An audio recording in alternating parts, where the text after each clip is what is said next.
This is the Weather Lounge here at WeatherWorks.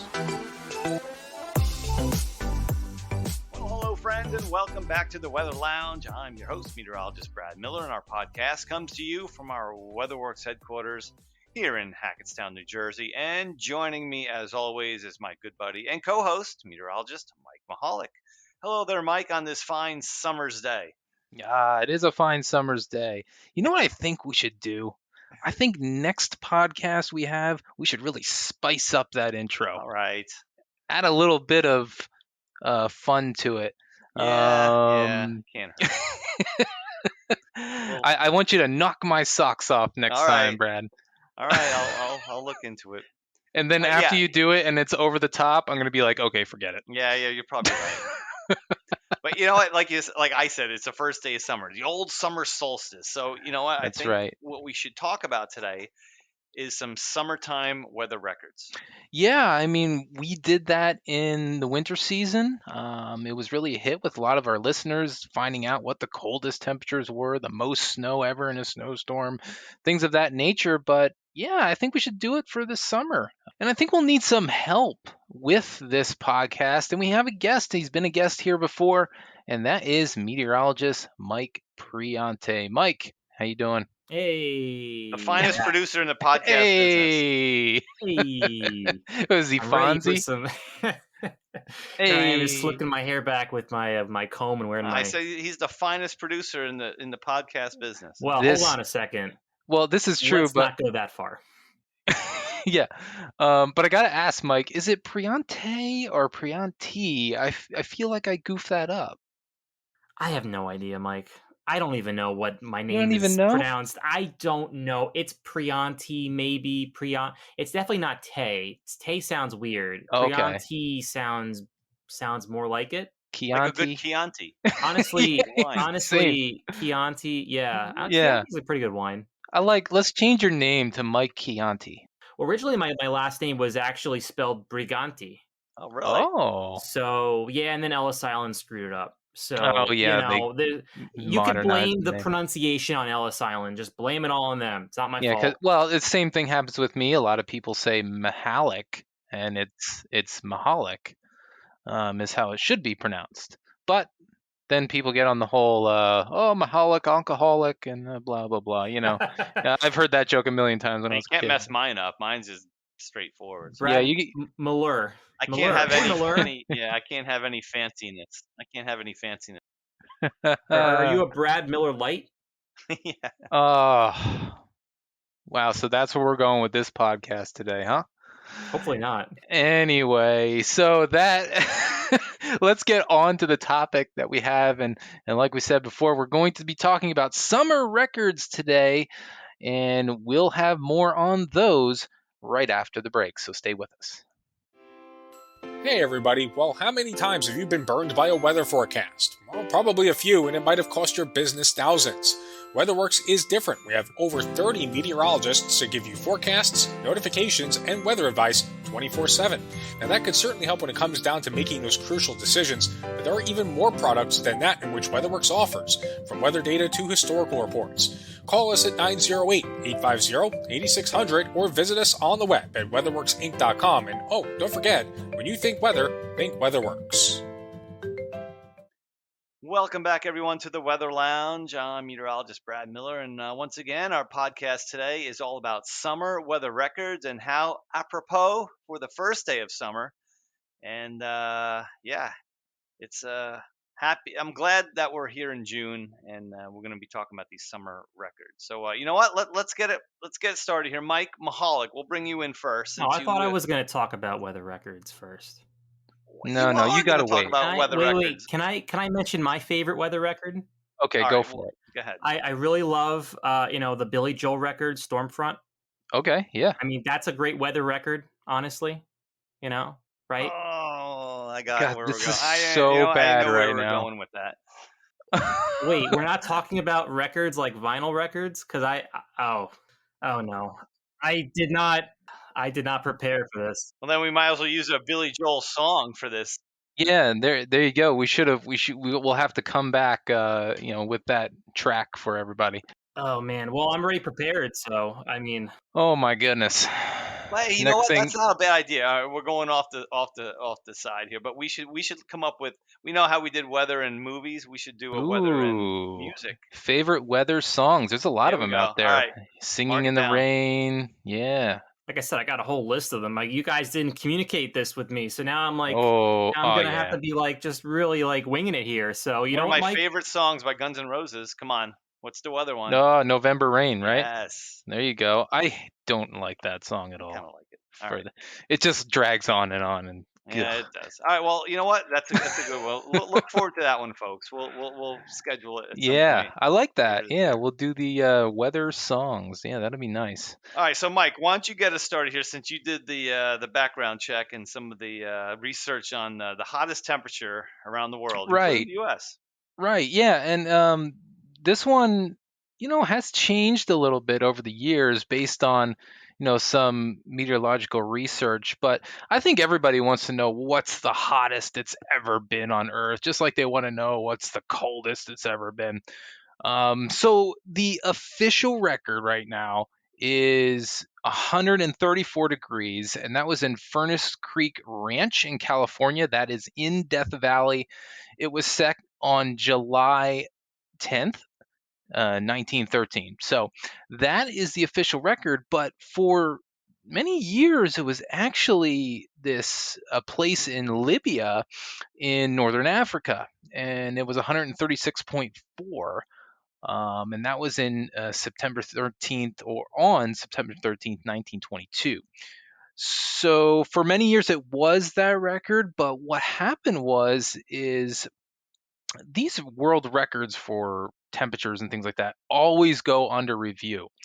So even though it's sitting there as the record, a lot of times the World Meteorological Organization, or the WMO, will do some research into those, make sure that these records are correct, make sure that they were taken properly by an experienced observer, by accurate instruments, check it with its surroundings. It's kind of mirroring some of the stuff we do with our certified snowfall totals here at WeatherWorks, where you're constantly checking surrounding locations to make sure everything fits the storm that you're in. So they pretty much do the same thing with weather records.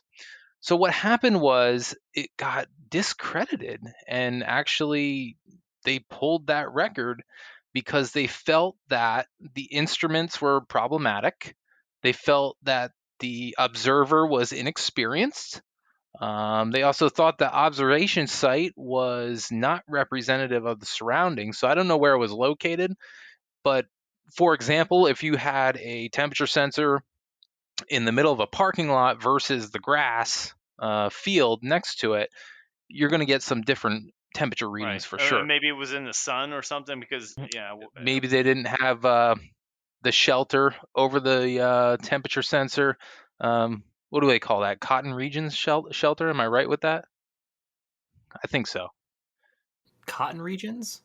Cotton region shelter, I thought it was called. I thought it was something else. That doesn't sound right. Cotton? Maybe I'm wrong. I'm gonna look it up right now because Isn't it called a Stevenson screen? cotton region shelter is typically a wooden structure with louvered sides, a slotted bottom, and a solid top, usually made of pine painted white, and sits atop a wooden or metal base 5 to 6 feet above the ground. There you go. Am I thinking of something else? Because a Stevenson screen is that the same thing, or are we just naming the same thing? Instrument shelter enclosure that has temperature, has the hygrometer.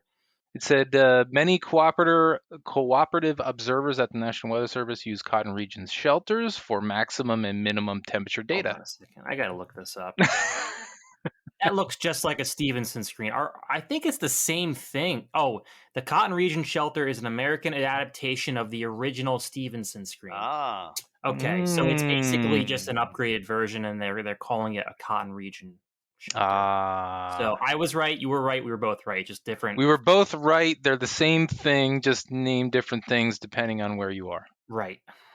perfect. Now, do you think the folks in Libya got wind of Death Valley having the hottest temperature at the time at 134, and they said, "Here, hold my Ooh. beer." 9 years later, they say, we recorded 136.4.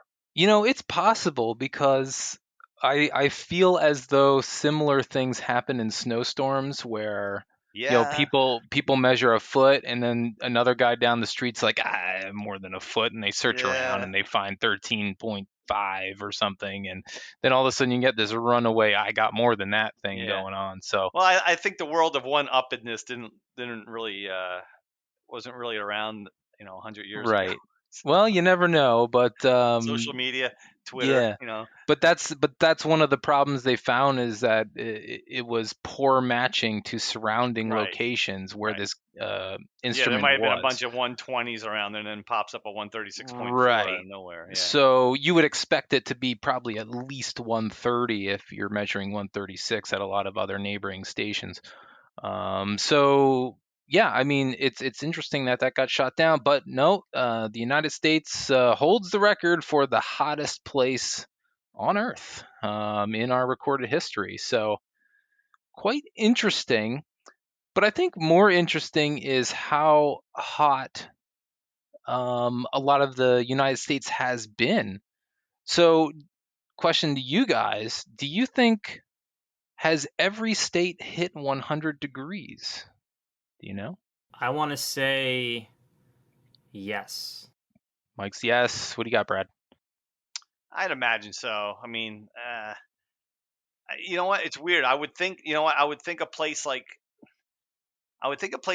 believe it or not, Hawaii may be one of the few states that don't Oh, hit 100, maybe. I only forgot because they're about surrounded Hawaii. by, yeah, even though the water in the Pacific is probably 80, 85 degrees. Oh, no. Can I take my answer back? Yeah. Can I take my answer back? I forgot about Hawaii. Yeah. Well, I got to tell you, every state has hit 100 degrees. Okay. Oh. Hawaii was exactly 100. And the other place you might not think about is Alaska. And you're thinking, well, there's no way they hit 100 degrees. But they did hit 100 degrees at Fort Yukon in Oh, 1915. that's And Yeah. that insane. and it's actually well interior too. It's very far north. So I don't know what kind of weather pattern was going on at the time. But it must have been quite extreme for it to hit 100 degrees. Yeah. Now I was gonna say, to their credit and their strength, I guess, to reach 100 degrees is at that time. I'm sure this happened in the summer. They probably had like 20 to 23 hours of daylight. This is true, yeah. Yeah, that's interesting. That's a good thought there, Brad. Yeah, they do have consecutive sunlight all day, so they probably don't cool much at all. But yeah, every state has hit 100 degrees, which I thought like you did, Mike. I thought maybe Hawaii with being an island, or even places like Florida. I I thought believe maybe Florida more so than Yeah. Hawaii. the only places that didn't were some territories like Guam and stuff like that are part of the United And they're States per way se. down there in the South Pacific, aren't they? Yeah, they're out in the middle of Pacific Ocean, very small islands, so I kind of get how it's very difficult, but I still think they hit like 98 or 99. They're still able to reach that. But a couple other trivias I had. I like playing the who's been hotter game when it comes to temperatures with states across the U.S. here. So here's one for you. How about New Jersey or Florida? Which one has been hotter? New Jersey. New Jersey. Yeah, it sounds like a trick question. I'll 100%. go with Jersey. Yeah, you guys are right. New Jersey hit one. Can't fool me, Mike. Can't fool me. Yeah, you guys have hit 100. New Jersey has hit 110, while Florida has hit 108. So they certainly are able to heat up in New Jersey. That's for sure. Maybe that's why they have the New Jersey Devils. I mean, I don't know. It's just a That was terrible joke bad. That time, was but bad. yeah, pretty much. I get those bad jokes from my dad. Anyway, so the other one I have for you guys is Texas or North Dakota. Ooh, this is tough because you'd think Texas because Texas is a hot state, but North Dakota's landlocked, and let me tell you, sometimes that Yeah, they heat. could really downslope pretty good there. I'm Yeah, gonna say North I'll Dakota. say the I'm gonna say same. North Dakota is hotter than Texas. And it is North Dakota, 2 for 2. Let's go. 121 degrees. Yeah, Texas hit 120. So Texas just couldn't cut it. So I guess you could That's hard to say, believe, though. North Dakota, 121 degrees. I know, I was actually surprised, but South Dakota I think was 120 or something like that. So it was. And meanwhile, in the wintertime, they go from like 110 degrees to like negative 30. And it's crazy just because of how they are. You have basically Canada to your north, all that cold, dry air that's able to just sink in from the north. Then you have all that dry, humid and honestly just more like desert-like air that's able to rise north. So I'm sure a lot of those northern plain states, they have the biggest temperature swings between winter and summer versus like a southern state like Texas or Florida or something like that. So this is interesting. Shifting gears back to Death Valley at good old Furnace Creek Ranch, which is an awesome name for the hottest place ever. What do you think the record low was in Death Valley? Because the way deserts are, they can really radiate at night because of the sandy soils and especially if you're in a valley with not much wind. I'd imagine they got into the 20s at least in the winter. I'm going to say 17. Wow. Almost, man. 15 degrees was the lowest close. Death Valley has gotten to. That was on January 8th. The same year, actually, 1913. What a year. So in the same year, they had their hottest ever and coldest ever day, or temperature, I should say. Obviously, it wasn't on the same day, but that would be insanity. But that's pretty crazy. And I guess the last little tidbit about temperature information is just a little trivia question. What do you think the coldest day in the summer was in New York City? So we're looking for the coldest summer day in New York City. Minimum, maximum? Yeah, in like June, July, August. What was the coldest? Well, I already saw the answer, so I can't answer. Oops. In the middle of July, we're talking about middle of summer. I mean, I don't know, 50s, 60 degrees maybe. 52 degrees is the coldest it's gotten in the middle of summer. Wow. That's hard to do in July for a high, especially in New York City. Yeah. That was back in 1943, so a lot of these records are long ago, that's for sure, that I've been pulling on the temperatures. That's really hard to do when you think about it in New York 52 City. in July? Yeah. That's definitely... I mean, obviously in June, or you might be a little bit colder at times, but 52 in the middle of July, pretty hard to do. But I will get out of my temperature records section because I feel like I'm taking too much time away from you guys. No, not at all, Mike. So keep talking. I'm fine with listening. Mike's over there. Keep talking. God, what's wrong with you? Well, you keep going, Mike. Let's move on to like rain and stuff like that, like the most rain. Okay, well that makes sense because if we're talking about the hottest ever temperatures, you might be thinking, well, it must have been hot and dry too. So that should have been something we looked into, the highest heat index. I was actually looking that up. I haven't found it yet, but if I do, I will let you know. If you find it, let us know. It'll be a live. Yeah, that's right. We're gonna move on to dry. We're gonna move on to the driest stretch. Yes, I mean, so the driest stretch of weather is something that you might think of. Obviously it occurs in the desert or something that you would think. And the driest stretch of weather that's been pretty much officially recorded by a station or something like that is actually at the Atacama Desert in Chile. I'm not sure how to say the town here, Arica, Chile. So the driest stretch of weather recorded there was 172 months, or yes, 14.3 years without rainfall that was measurable. That was from 1903 to 1918. So yeah, I mean, I thought it was just absolutely crazy. But if you think about it, there's probably places in the middle of a desert that doesn't have a station, that we're recording information from, that is probably drier for longer, you would think. But this place here in Chile has their average rainfall a year is 0.03. You get one shower per year, and it has to be 300ths of an inch is all you get per year, and that's been over the last 59 years they've been recording there. So it's not like they've only been recording for 15 or 20 years. It's a long time. So I think what's interesting is that you may think this is a very long time, but actually researchers have estimated that other parts of the world may be drier for much, much longer. How much more dry can it be? So where would you think the driest place would be? Sahara? Right, the Sahara, you would think, maybe the Mojave Desert or something like that, or some sort of desert. Yeah, some sort of desert, right? Well, actually, the driest place on Earth is in Antarctica. Oh, you know what? That makes sense. Yes. The cold desert.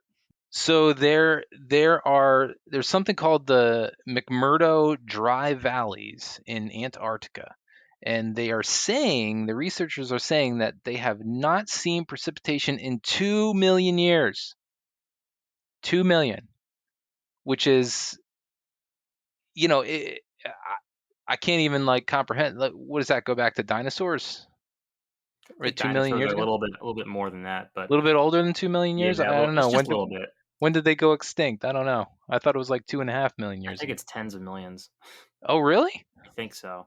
I get flustered by all those timelines when you go that far back. I get I lost think. with the Now, then meteorites, again, you have to think dinosaurs. about what is your definition of a dinosaur, because remember, dinosaurs, there were tons of periods of dinosaurs. This is And to a true. certain point, they started to evolve. At what point did they become? I'm not someone who's qualified to say this, so I am probably wrong. But You're not a paleontologist? maybe, you know what? You got me. I am going to school for paleontology. I'm way off. You're right. It's 65 million years ago. There you go.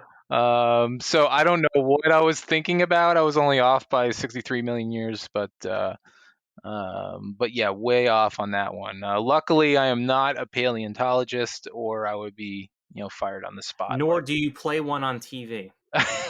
Nor did you stay at a Holiday Inn Express last night. Yeah, I'm not Ross Geller from Friends. But yeah, 2 million years ago. And then, Brad, I think you might have mentioned the Sahara or something like that. So the Sahara was actually more tropical as little as 6,000 years ago. So it was actually more of a savanna, they called it.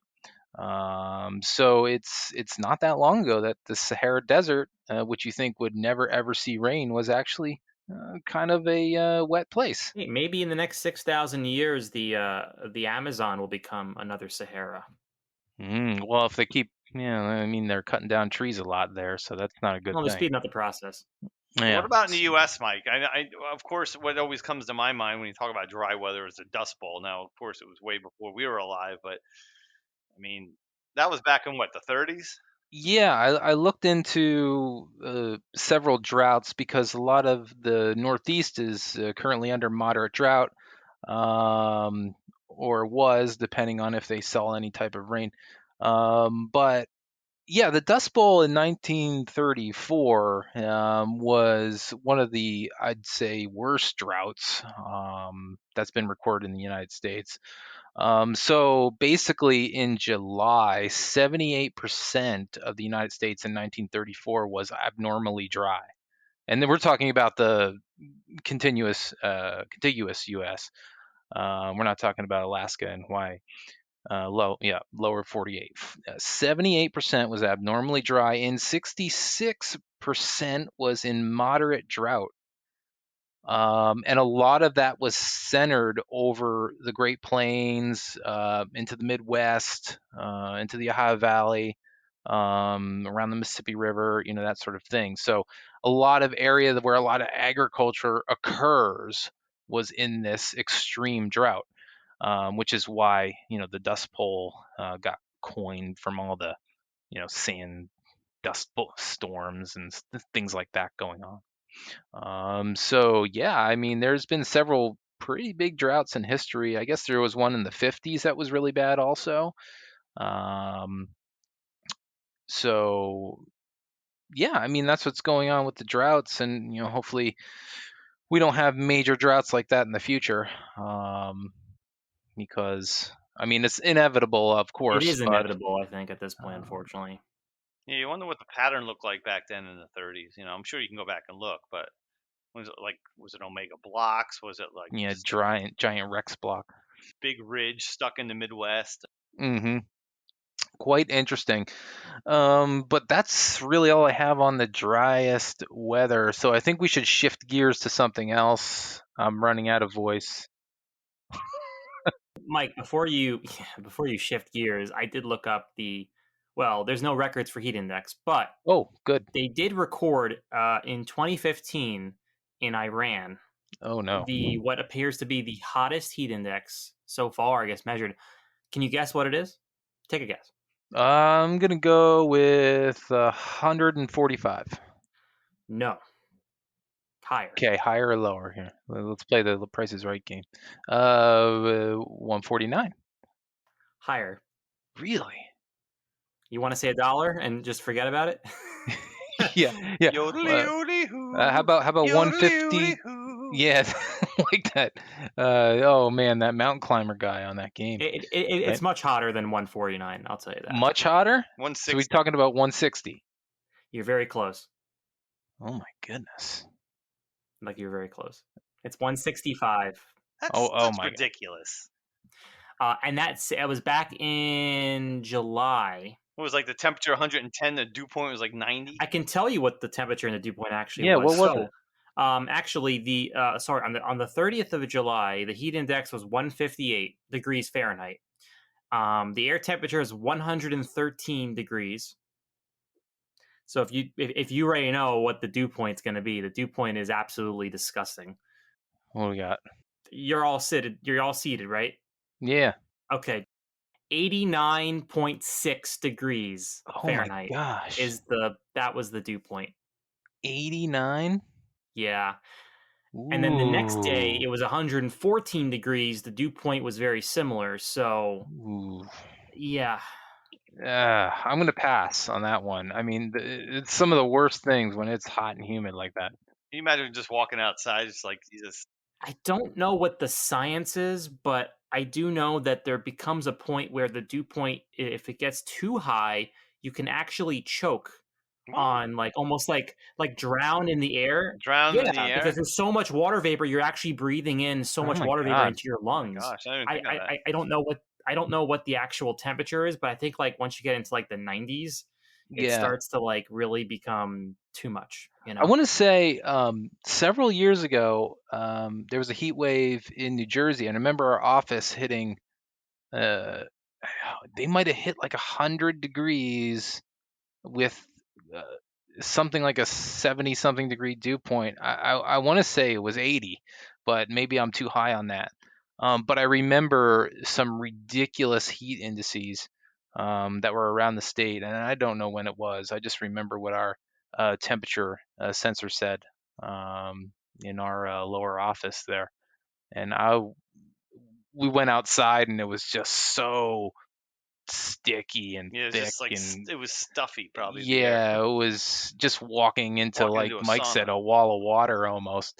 How moist it was, and how terrible. You wear the air, isn't that what they say?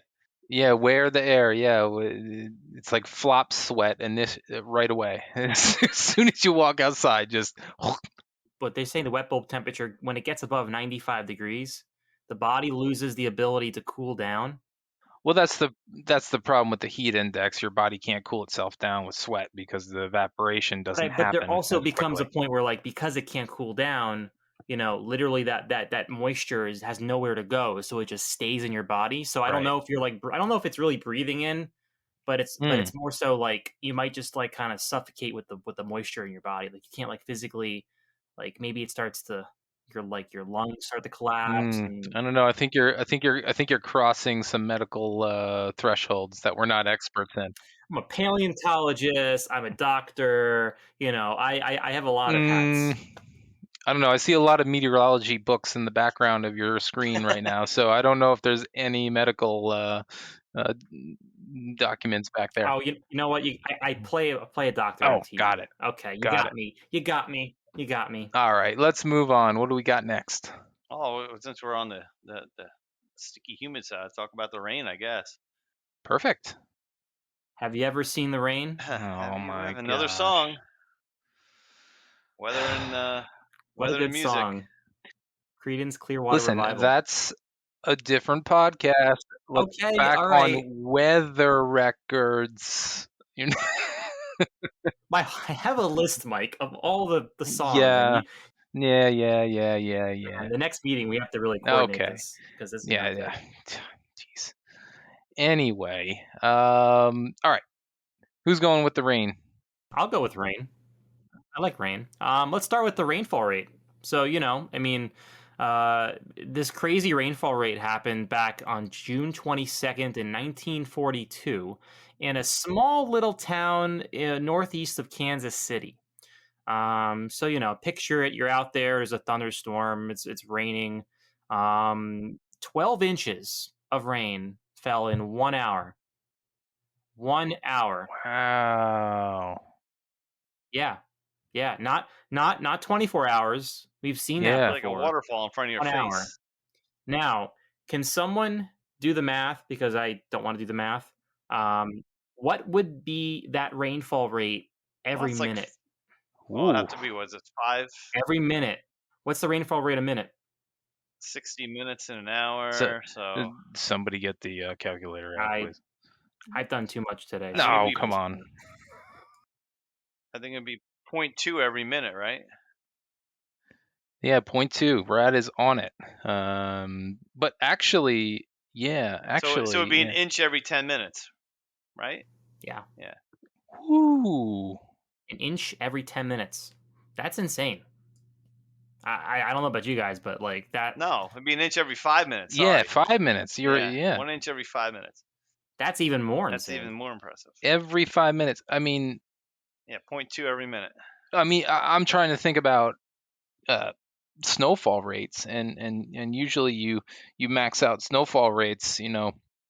Really heavy snowfall rates are like 4 to 6 inches in an hour, and you're not, and your liquid equivalent of that is maybe a half an inch. Like you see on Twitter with the maps. What if it was all snow? Yeah, but that is insanity.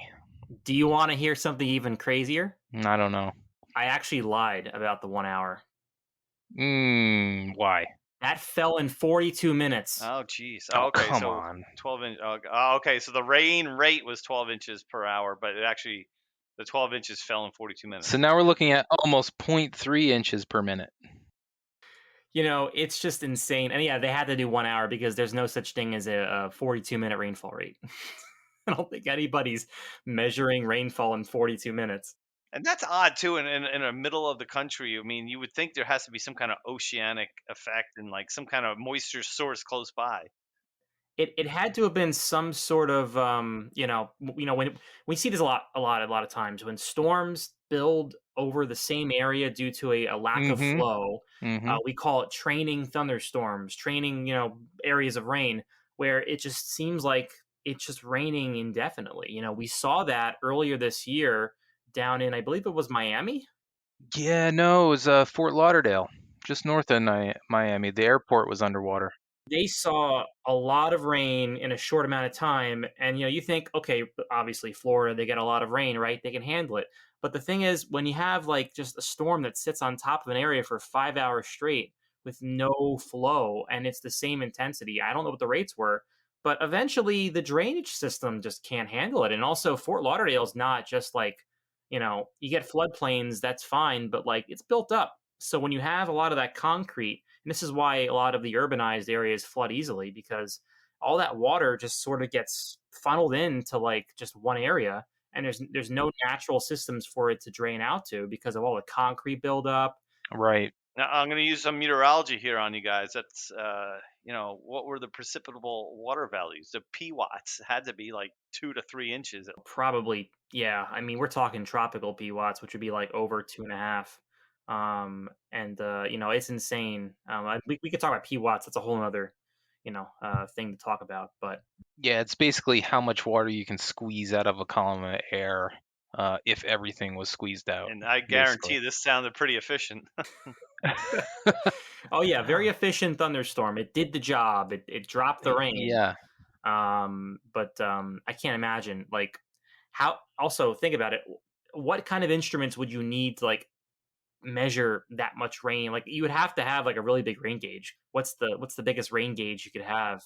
Well, yeah, but if you use like a tipping bucket or something like that. I guess if they had it in 1947, I don't know. Yeah, back in the 40s, they probably had more of a old school. That's what I'm saying. I don't think they had that. Maybe they had tipping buckets. I don't know. But also the rate, I mean, it would probably be overflowing. The poor drainage flooding had to be off the charts. Either way, I mean, it's impressive nonetheless. So that's the highest rain rate, Mike. But what do we got for like a 24-hour period? If we had 12 inches in 42 minutes in a place in Missouri, what do we got for 24 hours? Well, in January of 1966. Now, we have to shift gears now because we're thinking the United States and everything, but we do have listeners actually across the globe, so we have to kind of shift gears and think about Asia. And in 1966, 71.8 inches of rain fell in a 24-hour period in La Réunion. Yeah, something to that effect. It's like French, I believe. It's the places it might be of French territories from what I've read in the past. Now, January, Mike? Yes, January. That had to be in the Southern Hemisphere then or something. Is this the Southern Hemisphere? Yeah. So I did do a little bit of research on this, so I already kind of know the background, but it's a little east of Madagascar. Okay. Off of Africa there. Where exactly is Madagascar? It's east off the east coast of Africa. Oh, okay. Oh, I got you. South of Saudi That's that Arabia. island. Okay, I know what you're talking about. Yeah. Oh, it's near the equator, I think, right? You know what? That's a good question. Mike, look it up on the map there and see where it lands. It is. Oh, it's nowhere near the equator. No. Brad, do you know where Madagascar is? Yeah, I thought it was just off the coast of Africa. It's nowhere near the equator. The equator is like far. Madagascar is far south. That's like Oh, okay. It's like a little bit north and east of South Africa is where Madagascar is. Oh, okay. I thought it was like more off the coast of Central Africa. You should watch the movie. Watch the movie Madagascar. It's a very accurate movie that describes pretty much Madagascar. There you go. Sorry, I'm not a geography expert like you. Geography expert again. World geography. I got tons of hats right over there, so I just sometimes Yeah, he's a medical doctor. He's a paleontologist. Now he's a geologist. World geographer. Anyway, but yeah, it's a small little island east of Madagascar. And what's insane is, of course, you got to think, how did this happen? Like, how did they get 71 inches of rain? Well, tropical cyclone Denise. You can thank Denise for this. D-Nice. Be right. D-Nice. I'm sorry. Sorry, Jay Quellen. I don't know if anybody has seen that skit before. I'm sure many people have who are listening to this, but man, that's a good one. Oh, man. Oshag Hennessy. Aaron. Yeah, Hey, Aaron. Oshag Hennessy. Yeah. But I mean, that's like the world record for 24-hour. But of course, let's go back to our home country of the United States, and we had 49.69 inches of rain in where else but Hawaii, in the Waipa Garden in Kauai, Hawaii, April 15th, 2018. Yeah, Kauai, yeah. Hawaii. That was just a couple of years ago, 5-6 years ago, huh? Yeah, it was a while, but Yeah. I mean, it's recent. I mean, that's a lot of rain. I don't know if that was from a system or not. It might not have been from a named system, but it definitely. I mean, it was April 15th, so Might be an atmospheric river, Mike. Yeah, might be an atmospheric river. Yeah. That was a buzzword this past winter. Oh, yeah. Especially out west. Yeah. I got to row your boat in the atmospheric river, right? Yeah. Yeah, but if people are wondering what that was, I think we did a blog about it. So if you visit our weatherworksinc.com page, you can find that about what atmospheric river is. But it's just basically a long area of moisture coming out of the tropics and feeding its way into the southern portion of the United Pineapple States. Express, I think, is another one. Yeah, that's the other name for it. Yep. Good old pineapple. Now the actual lower 48s. We talked about Hawaii, but actual lower 48. The most amount of rain in 24 hours was in Alvin, Texas, from Tropical Storm Claudette, 1979. Yeah, so it wasn't Harvey, I was gonna which say, was what about rather Harvey? recent. Harvey was. Well, Harvey had, I think, the most rain from a tropical system in the United States because Okay. this is 24 hours. Oh, right. Harvey, I believe, had only like 30 something. Oh, only? Only, yeah. 25.6 inches of rain, I think, was like the highest in Okay. 24 hours. But I think the highest overall from Harvey was like over 60. Yeah, I was gonna say there were. So it didn't make the 24-hour cut, but it definitely did make, I think, the highest rainfall from a tropical system. That basically just made landfall and sat there and spun for like 2-3 days. I mean, pretty much. Again, and we're thinking training storms. Well, think about it on a bigger scale as a training hurricane. Yeah, That's the right. thing. Yeah. But 43 inches fell in Alvin, Texas, July 25th to the 26th, 1979. So, yeah, again, Texas, they love their rain, I guess, from systems. I guess these systems just get caught up in you get a lot of the mountains to the west, and sometimes the flow just gets stuck. So a system like Harvey, it needs to be the perfect setup for it to just do that. So it doesn't just get like pulled into like the plain. It just kind of figure the pattern's so stagnant in that time of the year. I mean, the jet stream's way to the north, and like you said, it just gets kind of jammed up against the western mountains of Mexico. Wasn't there a tropical system that got stuck over the Carolinas or North Carolina or something like that? There was another one in Texas a long, long time ago. I remember Allison. I think it was the only tropical storm that's ever been retired. But I don't know about the Carolinas one. I feel like there was one recently that kind of sat and spun similar to Harvey, but I mean, it wasn't as much as Harvey. Yeah, I know. Yeah, there was. But man, I cannot remember the name of that one. But it was only a few years ago. Well, we're talking about hurricanes and tropical systems. I think it's only fair that we continue down this track, because is that a pun on words? You're talking about hurricanes, and then you're going to continue on this track. It was big of a stretch. Yeah, I thought we were going to go. That's right. You know what? Of course, save the best for last. We'll talk about tornadoes after hurricanes. Okay.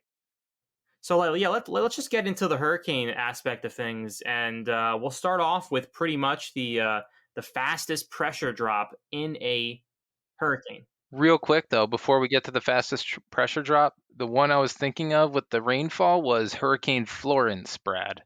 Oh, well, no, it wasn't what I was thinking of then. Florence in 2018, 23 inches of rain, setting a new state record. North Carolina? It was in Florida. South Carolina. Oh, South Carolina. Oh, you sure it wasn't in Florence, South Carolina? No. Loris. Loris.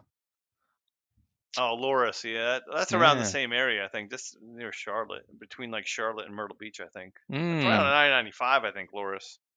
Yeah. Actually, there might have been one here. Yeah, you're right. That's near Florence, too, yeah. But that was the state record in South Carolina, but North Carolina, Elizabethtown, North Carolina, saw 35.93 inches of rainfall from Florence. So, yeah, certainly one to be remembered in North Carolina. But sorry for interrupting. Yeah, so let me talk about the lowest pressure drop, or I guess the lowest pressure in any hurricane, cyclone, typhoon, and of course, I'm sure you all know, Typhoon Tip is still the reigning champion of the lowest barometric pressure in millibars at 870 millibars, October 12th, 1979. Now, of course, Tip is not the strongest in terms of wind speed, and we'll talk about who actually is the reigning champion there, because again, I think people think of, pressure in a hurricane or a tropical system and they think, wow, look how low that pressure is. That correlates to wind speed. Well, not always, and we'll see that because you do need a lower pressure for sure. But sometimes, you might have a system that's only 910 millibars and have wind speeds of like Only. 180. Well, okay, but comparison to 870, that's an insane pressure nonetheless. But sometimes you might have systems that have, not as low, like 920s, 915, and you still get wind speeds of like 150 plus. So it doesn't have to be the lowest pressure in the world to have wind speeds of like over 300 miles an hour. Not that that's the thing. And the wind is actually the result of the change in the pressure too. It's not the other way around. So usually Right. a hurricane will strengthen or drop in pressure, then the winds will kind of react to that. Right. Cool. All right. And now we're going to look at the strongest hurricanes in terms of wind speed now. Yeah, I think that's what people want to know about, Mike. Right? Yeah, they don't care about 870 millibar. Who cares? It's pressure. Pressure's lame. Well, that's impressive to me as a meteorologist, Sure. however. Right, but yeah, it's lame sauce. But I think we all want to know about the wind speeds. So let's go. We got a lot of oceans here on planet Earth, so let's start with North Atlantic Ocean and Hurricane Allen, 190 miles an hour. Wow. These now just for reference, these are 1 minute sustained average, so Right. they're not gusts. But I'm still sure official gusts. though, yeah, official wind It's still speed. official, but you think of like gusting to, because gusts could be higher, but it's tough to measure gusts. Right. Yeah. Especially in the middle of a hurricane, yeah. Even measuring anything above like 140 is tough on instruments, and sometimes in hurricanes, you see that a lot of the METAR stations at airports Yeah. go down because it's tough to have an actual instrument. They're not rated for that. They're not rated for it, or even if they are rated, sometimes you have a gust that's stronger, you have a debris that hits it. There's a lot of things that you really can't control when you measure wind. But either way, Hurricane Allen is reigning supreme at 190 miles per hour. In second place, we have a tie between the Labor Day storm of 1935, Gilbert in 1988, the very famous Hurricane Wilma in 2005, and Dorian. Dorian. Yeah. Oh, the little mistake there in the document. But 2019 all had top wind speeds of 185 miles per hour. Hey, going back to Wilma, that was the year that Florida just got blasted. 2005 was a very, very active year for hurricanes and tropical systems. I think it was. Now, I don't know if this is 100% right, but I think it was the most active hurricane season in a long time. I don't know what. Yeah, that was when we went deep into the Greek alphabet, I think. I think we just might have actually passed it this past 2 years. I think we got into the Greek alphabet. Oh, I don't know that's true, yeah. I don't know if we overpassed it, but I know that we got close. But I do remember that there were a ton of hurricanes that year. Yeah, 2005, 28 named storms. How many of those were major hurricanes? You're getting past my Google skills. Hurry up, quickly, faster. Well, what was the year that we went really deep into the Greek alphabet? Well, that was 2005. No, there was one more recent. Let's see. 2012, we were 19 storms. I think it was 21 or something. Yeah, it might have been that. There was one that was retired. Remember, they retired a Greek alphabet, and then they said, "Oh, we can't do this anymore. You can't retire a letter." 6 or 7 names into the Greek alphabet. All right. Well, look into this. I'm going to continue on my list here. So want to speed this up a little bit. Western North Pacific. We talked about Typhoon Tip. Had 160 miles per hour winds. In second place, we have a tie between Bess in 1982, Meggie, I think I'm pronouncing that right, Meggie in 2010, and Haiyan in 2013. All had 145 miles per hour. And we go into the North Indian Ocean. Odisha had 160 mile per hour sustained winds in 1999. A lot of other storms. Let's see. I think these are tropical cyclones, I believe, in the Indian Ocean. Either they're cyclones or they're typhoon. I think they're cyclones. Yeah. It gets really confusing once you go. I think in Australia they're called Walla Wallas. I'm sorry, what? Willy Willies. Walla Wallas. Willy Willies? Willy Willies. Right. Yeah. Okay, well, with that information, North Indian Ocean, I guess it's tropical storm or 1963. I guess they weren't very creative back then. Ganyu, 2007. That's a cool name. Kayar in 2019. Amphan in 2020 all had 150 sustained winds. Sounds like characters in Street Fighter. I was just gonna say, yeah, no. Later, Ganyu. Yeah. Southwest Indian Ocean, we had Fantala, 155 miles per hour in 2016. Gafilo in 2004. Helen in 2014, or Helen, and Eunice in 2014. A very popular of the year, 145 mile per hour storms. And then we go to the Willy Willies in Australia. Oh, that's it, Willy Willies. I don't know. I'm just saying that's what I don't know. I'm No, just saying that's what correct. you're saying. That's correct. That's correct. Willy Willies. Okay, Yes. I knew it was something weird like that. I mean, officially they might call them just a tropical cyclone. But We're getting silly. So anyway, basically Australia, Orson in 1989, Monica in 2006, and Marcus in 2018 all had 155 miles per hour. Now we're rounding off the end of the oceans here. The South Pacific, Winston in 2016 had 175, so a pretty hefty one there. Pam in 2015 had 155, and Zoe in 2003 had 150. And last but not least, the very odd South Atlantic Ocean hurricane. oh yeah, there was one. That was recently, wasn't it? 2004, Hurricane Katarina. And I think that was named after where it made landfall, Possibly. I believe. Don't quote me on that. Or maybe do. Maybe I should do my research. But it had 100 mile per hour sustained winds. And if we all know our meteorology, it's very, very tough for systems to survive south of the equator in the Atlantic Ocean. So let's clarify the Willy Willy for one. Yeah, it's a term in Australia, but it's a term for any whirlwind, cyclone, or tornado or dust devil. So I guess it's like a slang sort of term for what. Yeah. To be fair, we have our weird names. I mean, we call them nor'easters. Yeah, that's true. We have sou'westers, the rare sou'wester.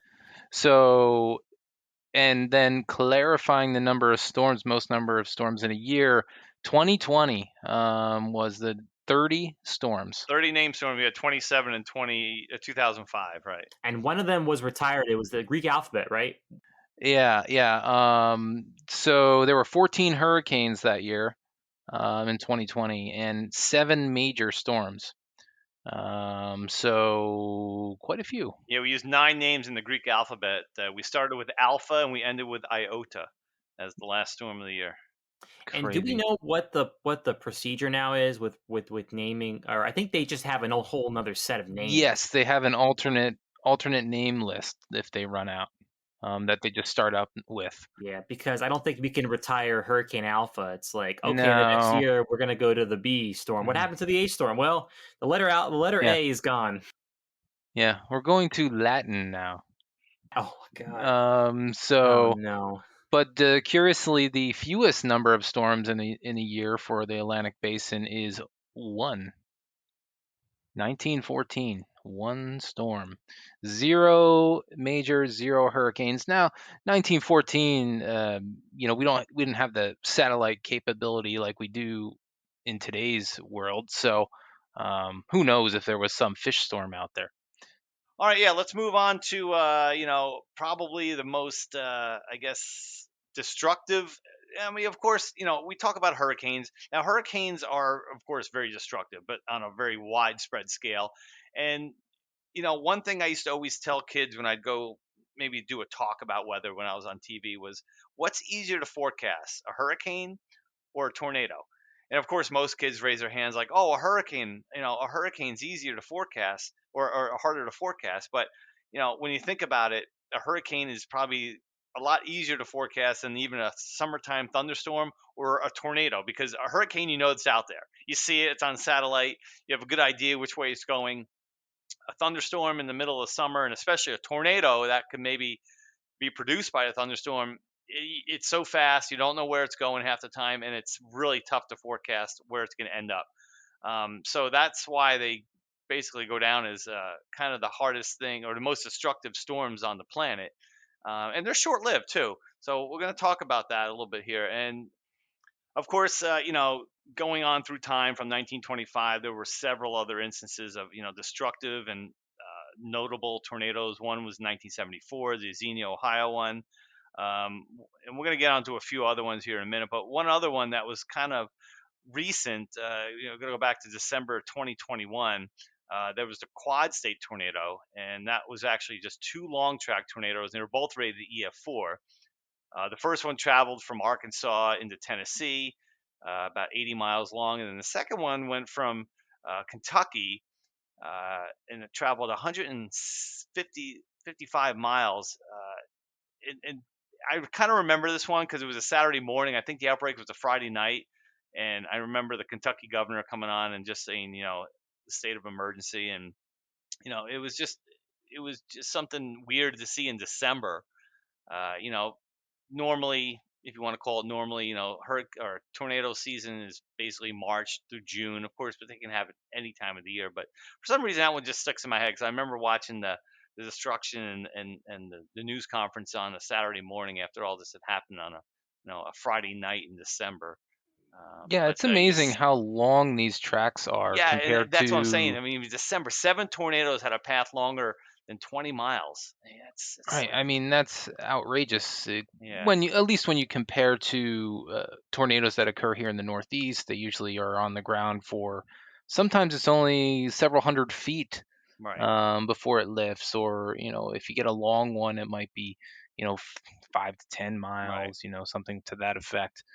Maybe 20 at max yeah, if I think about the Springfield tornado. But um, yeah, it's amazing that hundreds of miles yeah, these are on the ground for, which is good for lead time, but just sure, bad for um, destruction and stuff. yeah. And then the one outbreak that comes to mind, and I think if you're a meteorologist, you almost have to know about this. That and I'm sure a lot of folks, even watching the news, 13, 14 years ago, the biggest outbreak, it was called the super outbreak of 2011, 360 tornadoes between April 25th and April 28th. Now, the reason why they did that is because all from the same system. I think it started out in Texas and then moved its way across the U.S. until it finally went off the southeast coast. But 324 people, unfortunately, were killed in all these tornadoes in that 4 day period. It's like that's unheard of. Yeah, I don't even. I mean, I know how it happened, but it's Right. just so remarkable when you think about it. And to get those conditions that many days in a row. I mean, usually it's like a day or two, and then it kind of loses its punch as it, if you will, as it goes east. But this one just kept going, and every afternoon and into the night, the conditions just became ripe again for another round of tornadoes. And I mean, 360 in a 4 day period. That's just Yeah, and a lot of times when you say super outbreak, I go back to like the 70s, right. 1974. However, that was 148 tornadoes. So, yeah, So I mean, you're doubling it basically yeah, in that outbreak in 2011. So yeah. just remarkable. Now, if you want to talk about the widest tornado that's ever occurred, 2.6 miles, and that was the El Reno, Oklahoma tornado on May 31st, 2013. And this one produced maximum winds of 302 miles per hour. So not only do you have a tornado producing over 300 miles per hour wind, you got it's 2.6 miles wide. So just think about I even, can't. I, I mean, I the can't width. think of a tornado being over 2.5 miles wide. I That's know. crazy to me. I mean, now, granted, Uh, that was the max width. It wasn't like that the whole time it was on the ground, but either way, it's impressive. And it's just, uh, you just don't even want to think about things like that. But it's what we call, I guess, a wedge tornado. Basically, that's a super wedge. yeah, I don't know if that's a term, but if there's ever one to coin a Right. super wedge, that would be it. Yeah. And then we'll move on now.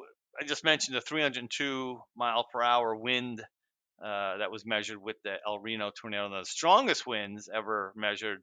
Um, That was 318 miles per hour, and that was in Oklahoma City on May 3rd, 1999. So again, we're splitting hairs when we're talking about 280, 290, 300 miles per hour. Either way, These are the types of tornadoes that could, drive a 2x4 through a telephone pole. You see the things that can happen with, the velocities that these tornadoes were producing.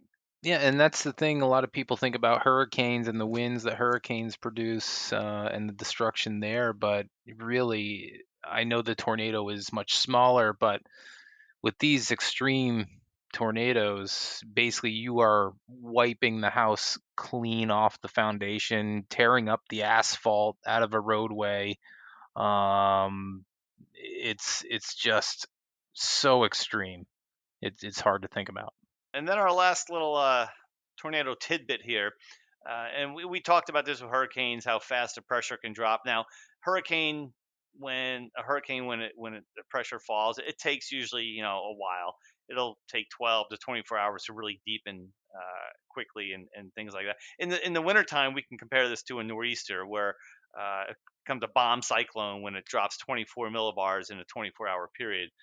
Now imagine this: 100 millibar drop in 12 seconds with a tornado that occurred in Manchester, South Dakota. That was June 24, 2003. So, and that came from a tornado chaser. His name was Tim Samaras, and the pressure inside that tornado was measured to be 850 millibars, which is what was Typhoon Tip,